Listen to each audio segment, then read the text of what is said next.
I think it's important first to make a distinction between customization and personalization.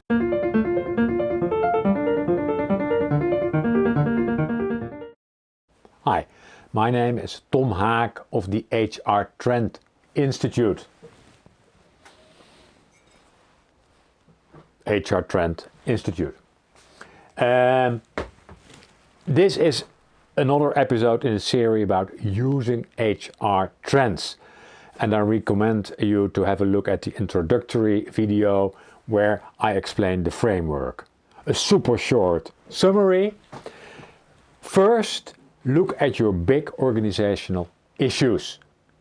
Second, look at the HR practice areas and think about which type of HR interventions will help us to deal with those issues. Is it recruitment? Is it organizational design? Is it compensation and benefit? Whatever.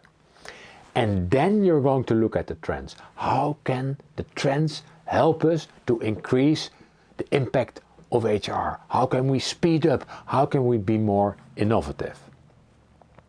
In this episode I want to spend some time on personalization because it's one of my favorite subjects and because it's so super powerful, and maybe I will talk about it in other episodes as well.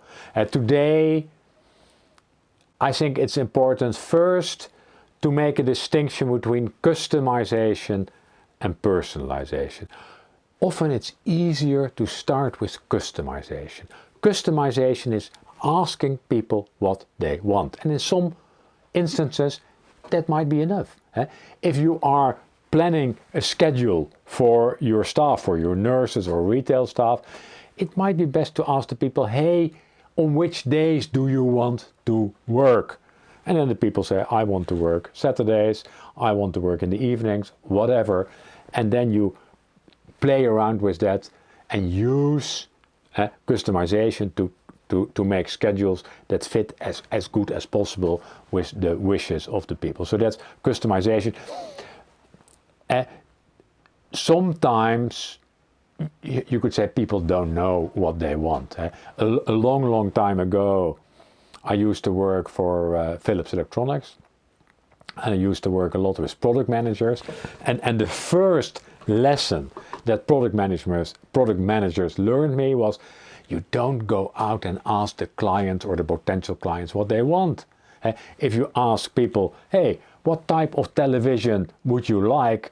Then generally they say, well, more or less the same one as I have, maybe a little bit bigger or maybe a little bit better sound quality.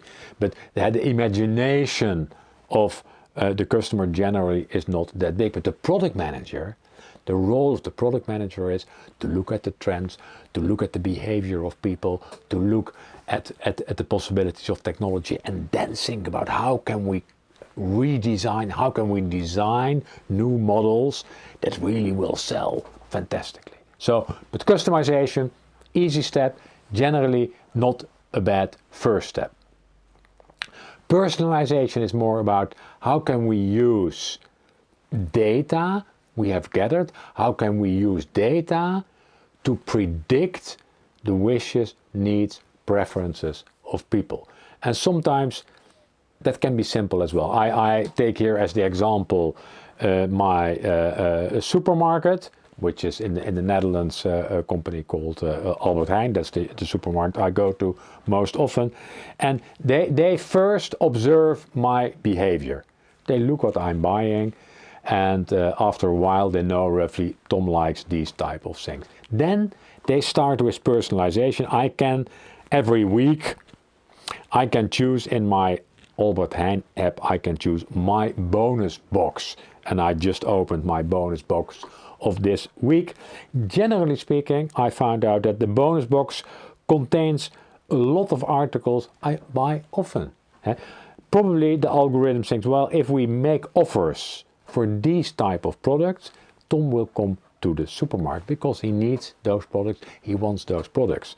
Like, well, for example, alcohol-free beer from Grolls or salmon.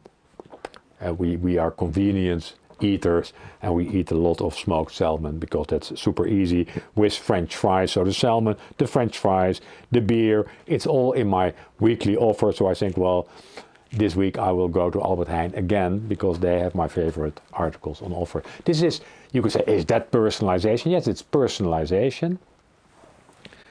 If you transfer this to the workplace, I take the example of scheduling again.